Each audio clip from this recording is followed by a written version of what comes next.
So may nag-comment dito, sabi niya, sabi ng may kapamilyang adik, wala daw silang peace of mind kasi kasama nila sa loob ng bahay. Takot daw sila every time na bangag yung tao. Kasi baka bigla na lang silang saksakin or baka may mas malala pang maisip. Hindi sila galit kay PRRD. Oo, masakit daw sa kanila kahit papaano nawala yung kapatid nila, pero nagkaroon daw sila ng peace of mind. At pinagpapasalamat nila iyan kay PRRD. Ayan. Totoo yan. Ito may ikwento ko sa inyo ha. Paalala lang, okay kami ng mga pamilya ko, mga kapatid, okay kami. Ikikwento ko lang para mas malinawan kayo ba.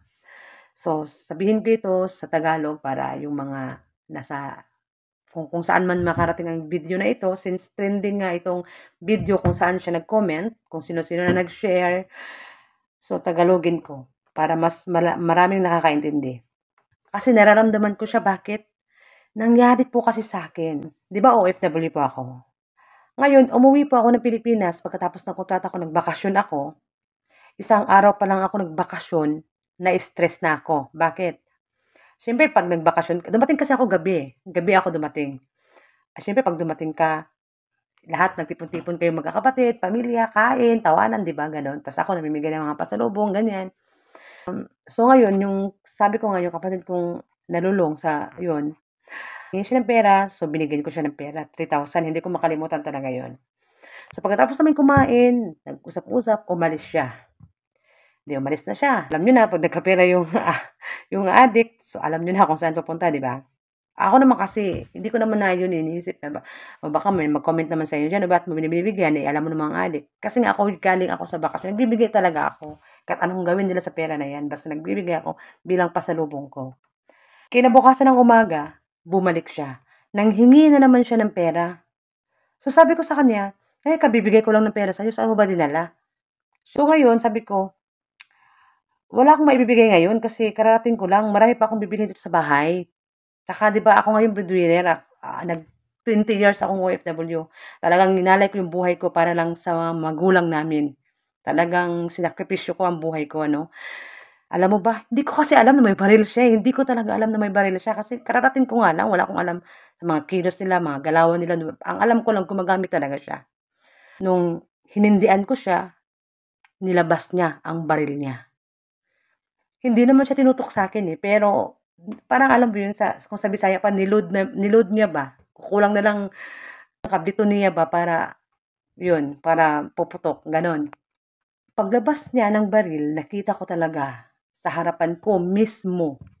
At sabay sabing, wala pala, di magkamatayan na lang tayo dito. Ganon. Ganon ang pagkasabi niya.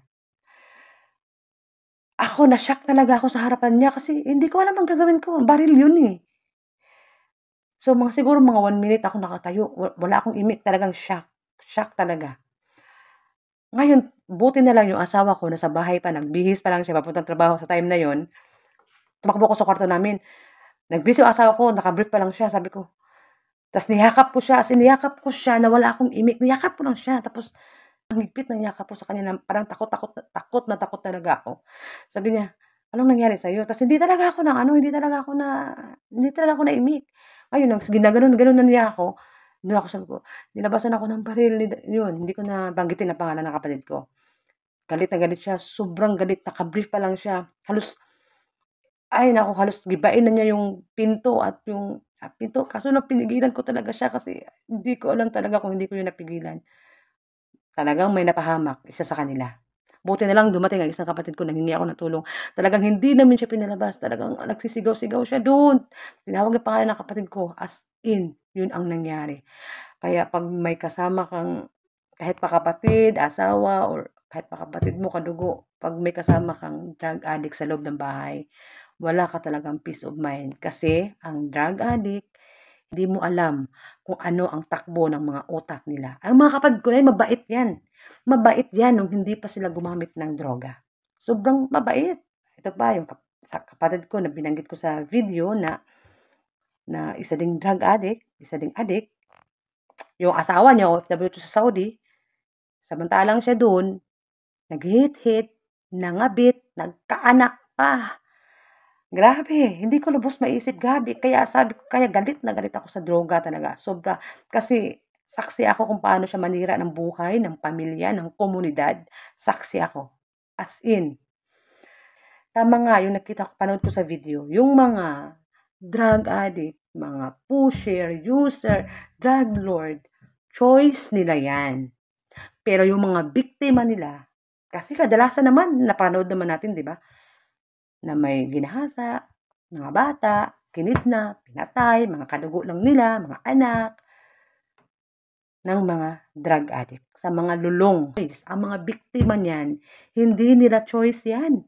Nagtatrabaho ng maayos, lumalaban ng patas, tapos papatayin ka lang ng addict dahil gustong manakawan ka, para lang magkaroon sila ng pera para i-hit nila. Hindi ko alam kung bakit hindi maintindihan yun ng iba, no? Kasi hindi nila nararanasan yun.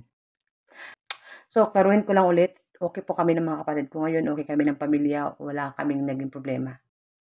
Yun lang, kwento ko lang sa inyo. Though 4 years ago naman na ito, nung last vacation ko, nangyari, halos sarili kong bahay, hindi ako makapasok, hindi ako makapunta pag nandyan siya. Kasi magte-text na yan si mama ko, nandito si Kuan, nandito yan, ganito, ganyan. Parang ayaw kong umuwi. Halimbawa, sa mall ako, nasa downtown ako, parang ayaw ko pang umuwi. Antayin ko siyang makaalis. Ganun ang trauma. Ganun. Kaya sa mga nakakaintindi, maraming salamat sa inyo. Yun lang.